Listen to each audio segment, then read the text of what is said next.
Good morning to all of you. आप सभी का बहुत बहुत स्वागत है। इससे पहले का जो वीडियोस हम लोग देखे थे उसमें ट्रिगो का कुछ इंट्रोडक्शन के बारे में हम लोग पढ़े थे। इसमें हम लोग ट्रिगो का जो एक्सरसाइज है उसको कंप्लीट करने का कोशिश करेंगे। तो चलिए, अभी आप लोग का चूँकि टाइम का बहुत ही ज़्यादा किल्लत है क्योंकि काफ़ी टाइम आप लोग हो चुका है, इसीलिए हम चाह रहे हैं पहले एनसीईआरटी को कवर करते हैं, फिर जैसे अगर एनसीईआरटी कवर हो जाएगा, टाइम अगर बच जाएगा तो आर.एस. अग्रवाल को फिर देखने का कोशिश करेंगे। तो चलिए, सबसे पहले एनसीईआरटी का जो पहला क्वेश्चन है उसको देखा जाए। एनसीईआरटी का पहला क्वेश्चन कुछ इस तरह से है कि in triangle ABC right angled at B and AB equal to 24 centimetre, BC is equal to 7 centimetre, then determine sine A cos A and दूसरा है sine C and cos C। तो इससे पहले सबसे पहले आपको करना क्या है, एक राइट एंगल ट्रायंगल सबसे पहले फॉर्म करना। तो सबसे पहले एक राइट एंगल ट्रायंगल बना लेते हैं। यहाँ पे कंडीशन दिया हुआ है कि राइट एंगल्ड एट B, तो B हम क्या लेंगे, जो right angle triangle right angle है वो B लेंगे। अब A और C आप अपना हिसाब से ले सकते हैं, A इसको C इसको आप ले सकते हैं, या फिर इसको भी A इसको भी C ले सकते हैं। अब सबसे पहले हम लोग को रिलेशन निकालना sine A cos A sine C and cos C, चार रिलेशन यहाँ पे लगाना, चार रेशियो यहाँ पे निकालना। तो सबसे पहले आप देखिए, हम लोग जानते हैं कि जो लॉन्गेस्ट साइड होता है B का जो ऑपोजिट मतलब राइट एंगल का जो ऑपोजिट होता है उसको हाइपोटेनस बोलते हैं। यहाँ पे AC क्या है, हाइपोटेनस है। तो यहाँ पे क्या क्या दे रखा है, AB दे रखा है और BC दे रखा है। हमको क्या निकालना है, AC निकालना है। तो सबसे पहले यहाँ पे देखिए, अगर AB दे रखा है, AB का वैल्यू कितना है 24 सेंटीमीटर है, BC का वैल्यू कितना है 7 सेंटीमीटर है। हम लोग को निकालना क्या है, AC। तो पाइथागोरस थ्योरम से हम लोग जानते हैं, तो हम लोग लिखेंगे solution from Pythagoras theorem.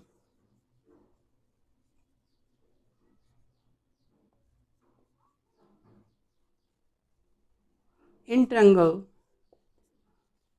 ABC we get, हम लोग क्या पाएंगे, यहाँ पे AC is equal to root under AB square plus BC square, यहाँ से 24 का स्क्वायर प्लस 7 का स्क्वायर।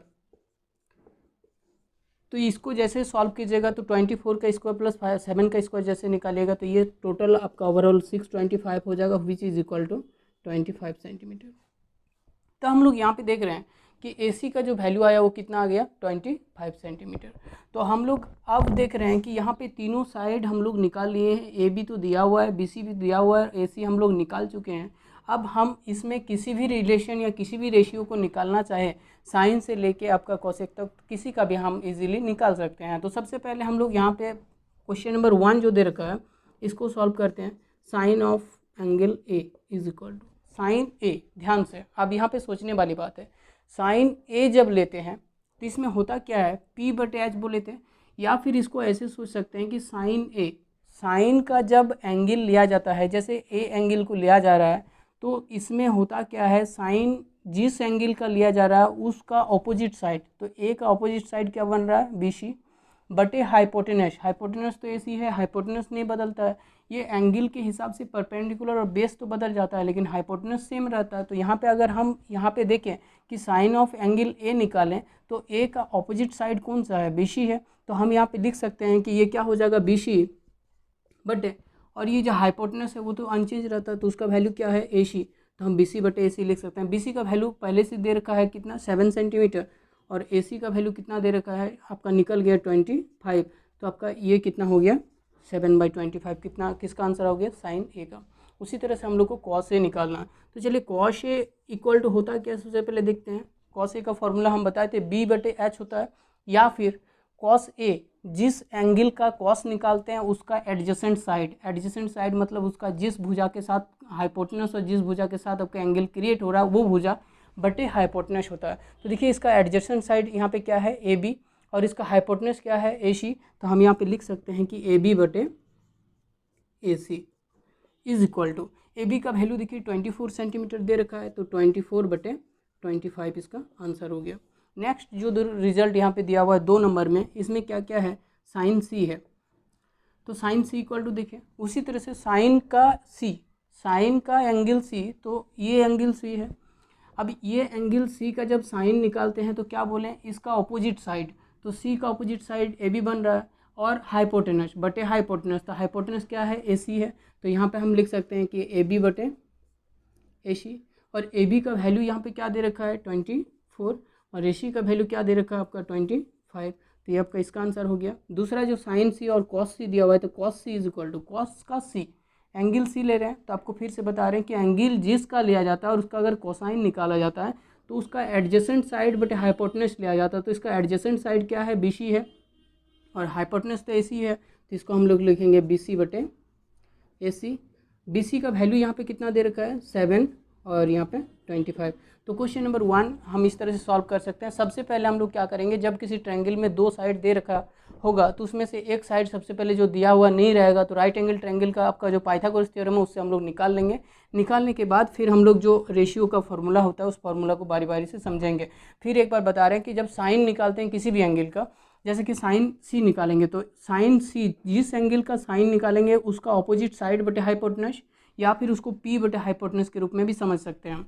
उसके बारे में हम आगे का वीडियो में बता चुके हैं किस तरह से ये लिया जाता है। उसी तरह से अगर मान लीजिए कि cos A लीजिएगा, तो cos A लीजिएगा तो जिस एंगल को लीजिएगा उसका एडजेसेंट साइड, तो एडजेसेंट साइड ये वाला है बटे हाइपोटेनस। हाइपोटेनस सबके लिए सेम रहेगा, जैसे कि AC आपका यहाँ पे हाइपोटेनस है। तो इस तरह से क्वेश्चन 1 को आप सॉल्व कर सकते हैं। चलिए जैसे कि क्वेश्चन नंबर 2 इस तरह से है कि इन ट्रायंगल आपका फिगर दिया हुआ है 8.13, जो ये फिगर दे रखा है, इसमें 10P माइनस कॉट आर आपको निकालना है। 10 का P माइनस कॉट का R निकालना। तो यहाँ पे अगर कम्प्लीमेंट्री एंगल आप पढ़े होते हैं तो यहाँ से डायरेक्ट निकाल सकते थे, लेकिन यहाँ पे नहीं निकाल सकते हैं क्योंकि यहाँ पे कम्प्लीमेंट्री एंगल के बारे में हम लोग पढ़े ही नहीं हैं। कम्प्लीमेंट्री एंगल अगर पढ़ लिए होते तो डायरेक्ट यहाँ से 0 हम लोग प्रूफ कर सकते थे इसका वैल्यू, लेकिन कम्प्लीमेंट्री एंगल नहीं पढ़े हैं, इसलिए हम लोग को इसको रेशियो में शो करना है और फिर 0 इक्वल प्रूफ करना है। मतलब 0 ऐसे दिया हुआ नहीं है, लेकिन 0 इसका रिजल्ट आ ही जाएगा। तो यहाँ पर हम लोग देख रहे हैं, यहाँ पे PQ का वैल्यू 12 दिया हुआ है और PR का जो वैल्यू दिया हुआ 13 दे रखा है, मैंने QR यहाँ पे निकालना है। तो यहाँ पे सबसे पहले हम लोग लिखेंगे कि given that PQ is equal to 12 and PR is equal to 13। Then हम लोग को निकालना क्या है, आपका QR निकालना है। तो QR is equal to what, तो in right angle triangle PQR हम लोग पाइथागोरस थ्योरम से लिख सकते हैं कि QR is equal to root under, देखिए ये इक्वल टू क्या हो जाएगा, इसका स्क्वायर माइनस इसका स्क्वायर रूट के अंदर। तो आपका लिख सकते हैं कि PR का होल स्क्वायर माइनस आपका PQ का होल स्क्वायर। यहाँ से PR का वैल्यू कितना दिया हुआ है 13 दिया हुआ है, तो ये 13 का स्क्वायर माइनस 12 का स्क्वायर। 13 का स्क्वायर माइनस 12 का स्क्वायर लिखिएगा तो यहाँ पे आपका आ जाएगा 25 आएगा शायद, ये 169 और आपका ये हो जाएगा 144। तो यहाँ से root under 25 which is equal to 5। तो ये कितना आ गया 5 आ गया QR का वैल्यू। अब देखिए तीनों साइड आपका नोन है, QR भी पता है, PQ पता है, PR भी पता है। तो यहाँ से हम लोग क्या निकाल सकते हैं, इसलिए 10 क्या है P minus cot R is equal to, चलिए 10P माइनस कॉट R एक साथ निकाल के देखते हैं। सबसे पहले 10P पे आते हैं, तो 10P ये इस एंगल का 10 ले रहे हैं, तो जब 10 लिया जाता है किसी का तो उसका फॉर्मूला होता है P बटे B। क्या होता है P बटे B। P बटे B को फिर से समझिए, जब किसी का 10 लिया जाता है, किसी एंगल का 10 लिया जाता है, तो इसका मतलब होता है कि उसका ऑपोजिट साइड बटे एडजेसेंट साइड, ऑपोजिट साइड बटे एडजेसेंट साइड। तो P का ऑपोजिट साइड कौन सा है, QR है, और एडजेसेंट साइड कौन सा है, PQ है। तो यहाँ से हम लोग लिख सकते हैं कि PR बटे PQ, ऐसे लिखा जा सकता है, PR बटे QR बटे PQ, QR बटे PQ माइनस। अब देखिए कॉट का R है, ध्यान से कॉट का R, कॉट में क्या होता है एडजेसेंट साइड बटे ऑपोजिट साइड। तो कॉट का R, ये एंगल का एडजेसेंट साइड कौन सा है, ये वाला है, एडजेसेंट साइड ये वाला है QR है, और आपका इसका ऑपोजिट साइड कौन सा है, आपका ये PQ है। तो यहाँ पे इसका लिखेंगे QR बटे PQ।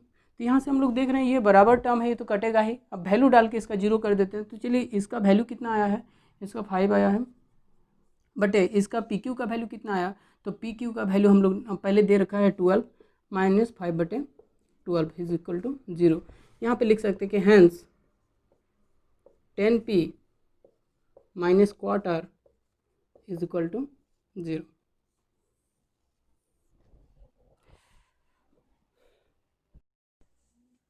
Good morning, Sat Sri अकाल, नमस्ते। तो चलिए अब हम लोग देखते हैं क्वेश्चन नंबर आपका 3 को। सॉरी, क्वेश्चन नंबर 3 इस तरह से है कि if sine equal to 3/4 then calculate cos A and tan A. इस तरह के एक सवाल हम जब इंट्रोडक्शन दिए थे उस टाइम आप लोग को बता चुके थे कि इस तरह का सवाल यदि पूछा जाता तो उसको कैसे हम लोग डील करते हैं। तो चलिए इसको फिर से देखते हैं। ऐसे सारे सवाल के लिए, ऐसे ट्रिगो के कोई भी सवाल के लिए पहले उसका फिगर बनाइए। एक राइट एंगल ट्रायंगल बना लीजिए, जैसे कि यहाँ पे ए दिया हुआ है तो एंगल ए वहाँ पे लीजिए। जैसे कि मान लेते हैं कि ये एक ट्रायंगल हम ले लिए ABC, और मान लेते हैं कि यही वाला एंगल ए है, ये B है और ये C है, B पे ये राइट एंगल है। तो जब B पे राइट एंगल है तो ये किसका वैल्यू है, H का, है ना। अब H का वैल्यू यहाँ पे ये है, ये अगर देंगे एंगल ए के लिए रखेंगे तो ये B हो जाएगा और ये P हो जाएगा। तो वो डिपेंड करता है एंगल के हिसाब से कौन सा एंगल हम लोग लेंगे। तो चलिए यहाँ पे देखते हैं कि साइन ए इक्वल टू ये है, इसमें हम लोग देखेंगे कि क्या होगा। तो हम लोग सबसे पहले लिखेंगे कि गिवन दैट यहाँ पे क्या दे रखा है, sine A is equal to 3/4 ये दे रखा है। इक्वेशन 1 मान लेते हैं। हम लोग को निकालना है कॉस ए एंड टेन ए। तो यहाँ से साइन ए इक्वल टू 3/4 हम लोग को दे रखा है और हम लोग को कॉस ए और टेन ए निकालना है। तो कॉस ए और टेन ए निकालने के लिए हम लोग को क्या चाहिए, सारा साइड चाहिए। साइन ए इक्वल टू क्या होता है आपका P/H, मतलब P और H का वैल्यू दे रखा है तो B हम लोग को निकालना है ना। तो यहाँ पे हम लोग लेते हैं, but as we know that, हम लोग जानते हैं, क्या जानते हैं, as we know that sine A equal to आपका यहाँ से P/H ऐसे लिख सकते हैं 2 नंबर। फ्रॉम इक्वेशन 1 एंड 2 दोनों को अगर इक्वल करेंगे, from equation 1 and 2 we get, तो देखिए दोनों का जो लेफ्ट साइड है वो बराबर है, तो हम लोग लिख सकते हैं P/H is equal to 3/4, then P equal to 3K and आपका H is equal to 4K, ऐसे लिखा जा सकता है। ये P होगा जब A लेंगे और ये B होगा। तो P इक्वल टू कितना आ गया, 3K आ गया। H इक्वल टू कितना आ गया, 4K आ गया। वेयर K क्या है, K is any arbitrary constant. K क्या है, एनी आर्बिट्रेरी कांस्टेंट है। अब यहाँ पे P और H दोनों मालूम है तो इस ट्रायंगल से हम लोग B इजीली निकाल सकते हैं by the using of Pythagoras theorem. तो हम लोग लिख सकते हैं from right angle triangle ABC, यहाँ से हम लोग B is equal to root under H square minus P square लिख सकते हैं। यहाँ से H का वैल्यू कितना दिया हुआ है आपका 4 दिया हुआ है, तो यहाँ पे 4 जैसे डालेंगे तो 4 का स्क्वायर माइनस 3 का स्क्वायर, तो यहाँ से 4 का स्क्वायर कितना हो जाएगा, 16 हो जाएगा। 16K square minus 9K square ऐसा हो जाएगा। यहाँ पे K डाल दीजिएगा। तो इसका वैल्यू जैसे निकालेंगे तो देखिए यहाँ पे 7K आ जाएगा, 7K स्क्वायर, और इसको √7K लिखा जा सकता है, बाहर के रहेगा आपको। तो यहाँ से हम क्या करेंगे, जैसे B का वैल्यू निकाल लेंगे। अब जो हमको 2 रेशियो निकालना है कॉस ए और टेन ए, तो उसका हम इजीली निकाल सकते हैं। Now cos A is equal to क्या होता है, B/H।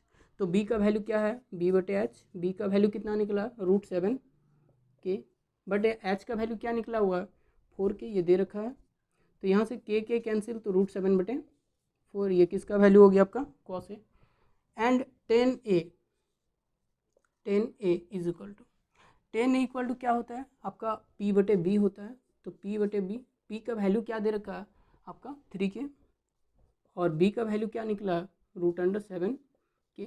K कैंसिल, तो यहाँ से हो जाएगा 3/√7।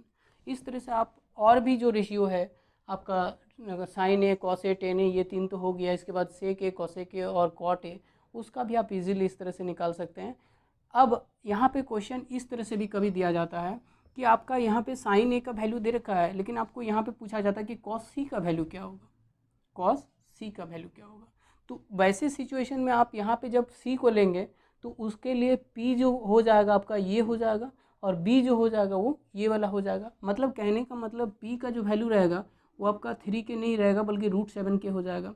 और बी का जो वैल्यू हो जाएगा वो आपका 3 के हो जाएगा। तो ये क्वेश्चन आपका डिपेंड करता है इस एंगल पे कि कौन सा एंगल का हम लोग फंक्शन निकाल रहे हैं। जैसे कि ए एंगल का यहाँ पे साइन कॉस टेन हम निकालें तो यहाँ पे कोई चेंजेस नहीं हुआ, लेकिन अगर सी एंगल का यहाँ एक क्वेश्चन यहाँ पे दे दिया जाता तो वहाँ पे थोड़ा चेंजेस होगा। तो इस तरह का क्वेश्चन आएगा, हम लोग डिस्कस आगे करेंगे। चलिए क्वेश्चन नंबर 6 को अगर देखा जाए तो क्वेश्चन नंबर 6 में यहाँ पे दे रखा है कि if angle A and angle B are acute angles such that cos A is equal to cos B, then prove that angle A is equal to angle B। यहाँ पे एक ट्रायंगल दिया हुआ है, राइट एंगल ट्रायंगल, जो C पे right angle है, और यहाँ पे कहा गया है कि A और B दोनों क्या है, एक्विट एंगल है। यहाँ पे एक चीज़, एक कंडीशन दे रखा है कि cos A equal to cos B, cos का जो फंक्शन है वो A एंगल और B एंगल का वैल्यू बिल्कुल बराबर है। तो आपको शो करना है कि ये जो ट्रायंगल है इसमें angle A is equal to angle B है, ये एंगल और ये एंगल बराबर है। तो देखिए इसको हम लोग प्रूफ करने के लिए सबसे पहले क्या करेंगे, ये जो रिलेशन दिया हुआ है इस रिलेशन का वैल्यू हम लोग यहाँ पे पुटअप करेंगे रेशियो के फॉर्म में। जब रेशियो के फॉर्म में पुट करेंगे तो दोनों का वैल्यू हम लोग इक्वल करेंगे। इक्वल करने के बाद एक रिलेशन हम लोग के सामने दिखेगा। जो रिलेशन ऐसा आएगा वो आइसोस्केल्स ट्रायंगल्स का आएगा, और आइसोस्केल्स ट्रायंगल्स का हम लोग जानते हैं कि अगर दो साइड किसी ट्रायंगल का बराबर रहता है तो उसका जो एडजेसेंट एंगल होता है वो ऑल्सो बराबर होता है। उसी थ्योरम से हम लोग क्या करेंगे, इसको प्रूफ करेंगे। तो सबसे पहले हम लोग लिखेंगे सॉल्यूशन, यहाँ पे लिखेंगे गिवन दैट, क्या दिया हुआ है, cos A is equal to cos B, इतना तो दिया हुआ है, cos A और cos B ये चीज़ दे रखा है। तो यहाँ पे हम लोग क्या करेंगे, cos A और cos B का वैल्यू निकालेंगे। Now from right angle triangle ABC, cos A is equal to, अच्छा cos A का वैल्यू यहाँ अगर निकालेंगे तो आप लोग को बताए थे cos A इक्वल टू क्या होता है, किसी भी एंगल का जब cos निकालते हैं तो उसका एडजेसेंट साइड बटे हाइपोटेनस होता है। जैसे कि cos A निकालेंगे, इस एंगल का cos निकालेंगे तो इसका एडजेसेंट साइड AC हो जाएगा, और हाइपोटेनस इसका क्या है, AB है। हाइपोटेनस तो नो चेंज, वो कभी चेंज नहीं होता। तो यहाँ पे cos A इक्वल टू क्या हो जाएगा, AC बटे AB, ऐसा हो जाएगा। इसको इक्वेशन 1 ही मान लेते हैं। और फिर उसी तरह से हम लोग यहाँ पे cos B and cos B निकालते हैं। तो cos B, ध्यान से, cos ऑफ B, इस एंगल का जब cos निकालेंगे तो इसका एडजेसेंट साइड बटे हाइपोटेनस, इसका एडजेसेंट साइड क्या है, BC है, हाइपोटेनस तो AB है, तो हम लोग लिखेंगे BC बटे AB, ऐसे लिखेंगे। अब देखिए इक्वेशन 1 में दिया हुआ है कि ये दोनों क्या है, बराबर है। तो हम लोग यहाँ पे लिखेंगे from equation 1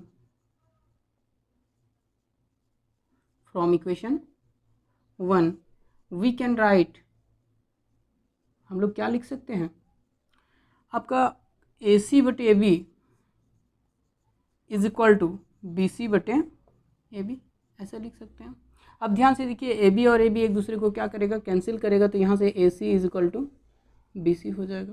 AC is equal to BC, इसका कहने का मतलब है कि ये साइड और ये साइड क्या है, बराबर है। और बराबर मतलब क्या होता है, ये आइसोस्केल्स ट्रायंगल का एक रूल होता है। आइसोस्केल्स ट्रायंगल क्या होता है, जब किसी ट्रायंगल का किसी दो साइड आपका बराबर होता है तो उसको आइसोस्केल्स ट्रायंगल कहते हैं। और इसका एक थ्योरम होता है कि अगर किसी ट्रायंगल का दो साइड बराबर है तो उसका adjacent angle is also equal होता है। तो इसका एडजेसेंट एंगल ये और ये क्या हो जाएगा, बराबर हो जाएगा। तो अब हम लोग लिखेंगे as we know that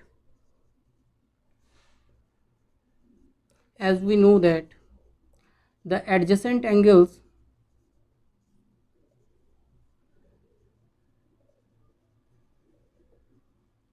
of any equal sides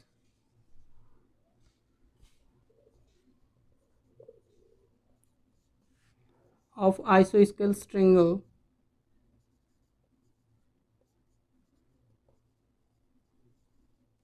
is also equal, so that angle A is equal to angle B। तो हम लोग लिख सकते हैं यहाँ पे कि angle A is equal to angle B, ठीक है। तो यहाँ पे हम लोग लिख सकते हैं कि angle A is equal to angle B, जो हम लोग को प्रूफ करना है। तो इस तरह से आप क्वेश्चन नंबर 6 को प्रूफ कर सकते हैं।